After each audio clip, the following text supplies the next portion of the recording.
Hi guys, welcome to my vlog, Skills versus Capacities in the Weightroom. The first exercise I'm going to assess is the overhead squat.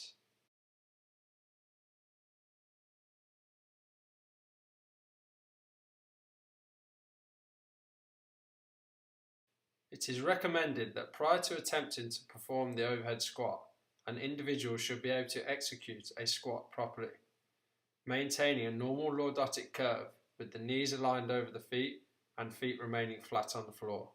This is evident in the back squat shown here by athlete A. When performing the overhead squat in an unloaded setting, athlete A demonstrates here a good execution and understanding of the skill. The pole remains above and beyond the crown of the head, with very little anterior lean, and the arms remaining locked overhead throughout. When utilizing additional load, we can see, however, athlete A has developed some strategies within his squat pattern to execute the movement effectively. Most noticeable within this lateral view being the anterior knee translation. The lifter adopts a strategy whereby the descent is initiated by the knees flexing significantly more than the hips. It is evident they possess a good level of ankle dorsiflexion range. As highlighted by Cleaver 2012, the mechanics of individuals are highly variable. It has, however, been recommended that the descent is initiated by the lifter flexing at the hips and knees simultaneously. Placing the box behind the lifter encourages them to flex at the hips. The lifter continues to show the capacities to execute the desired range of movement, maintaining their balance and trunk control whilst utilizing less anterior knee translation and ankle dorsiflexion. Where we begin to observe a limit in the athlete's capacities is at the shoulders. The shoulders become elevated due to poor scapular stability and strength, which will become a significant problem as the lift is further loaded. Discussions with the athlete further highlighted this inability to prevent the shoulders from shrugging, thus not engaging the periscapular muscles vital for this stability. The athlete also further expressed a pinching feeling at the hips during this discussion. This will be addressed in the following intervention strategies alongside the main aim of increasing scapular stability and strength.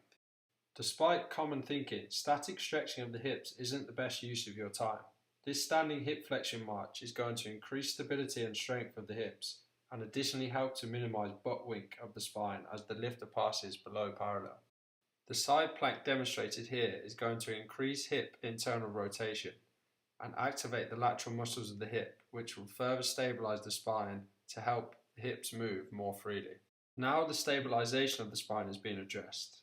This seated hip internal rotation being shown here is great for not feeling tight and restricted in the hips during the squat. Finally, for the suggested hip pathology, whilst maintaining a stable upright position through creating tension and bracing the trunk, open the hips up and increase articular resilience in the joint with this single leg up and over. Finally, pulling the shoulder blades back and down without activating or shrugging the upper traps will help increase external rotation of the shoulders and strengthen the upper back. This will allow the lifter to safely progress the load used in this lift. This can be done through utilizing exercises such as the YTW shown here.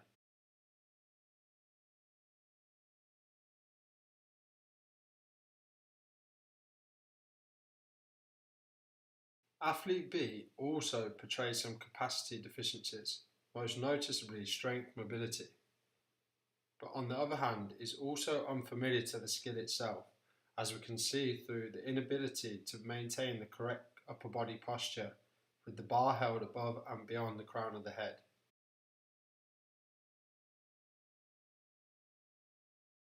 The inability to resist internal rotation at the shoulders is highlighted through isolated exercises such as the wall slides shown here. Furthermore, this standing shoulder flexion test demonstrates a lack of range in the latissimus dorsi muscles, which results in the athlete excessively extending at the lumbar. These self-myofascial release techniques are good for relaxing the nervous system and preparing for deeper range of motion. They are great when combined with the following stretching and strengthening exercise. This lat stretch for the whole lateral line and thoracolumbar fascia, and these kneeling lift-offs to help recruit posterior rotator cuffs and scapular stabilizers in shoulder flexion. The primary aim for this athlete is to develop the skill sets required to execute the overhead squat. Maintaining shoulder flexion and engaging the trunk whilst extending the thoracic will be addressed through this prisoner wall squat and by limiting the depth of the squats so that upper body posture is maintained. The athlete further stressed how he doesn't feel confident in performing the skill, and therefore continued exposure to the correct technique is necessary in this early stage to develop motor control and confidence. The second exercise we are going to be looking at is the deadlift. Athlete A again portrays sound understanding of the skill, highlighted here within the start position and throughout the ascent and descent phases of the following 3 repetitions. In this front view, however, it becomes evident that he finds it hard to pull the scapula back and down, as we saw with his overhead squat, and therefore lacks the desired mobility capacity.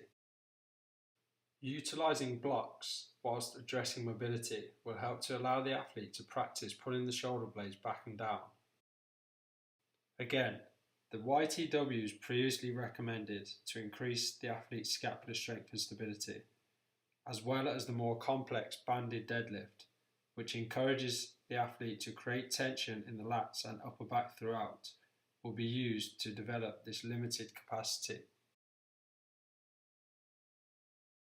Moving on to athlete B, the deadlift is an unfamiliar exercise for this individual. His ability to anterior translate the knees and adopt a significant amount of dorsiflexion range at the ankles highlights this, and results in an unsafe, inefficient quad dominance approach. As like athlete A, the lack of ability to externally rotate the shoulders pulls him forward in the descent, coupled with the poor hip hinge pattern. Developing this fundamental movement skill, the hip hinge, is essential to engage the posterior chain muscles and will provide a solid flat platform to enable the athlete to execute the skill correctly. When working with an athlete to develop a skill, it is also important that the athlete's perceptual grasp of the task demand is not too high. Combining continuous progressive practice and exploration with the necessary coaching cues will provide the athlete with an environment necessary to enhance dynamic motor control.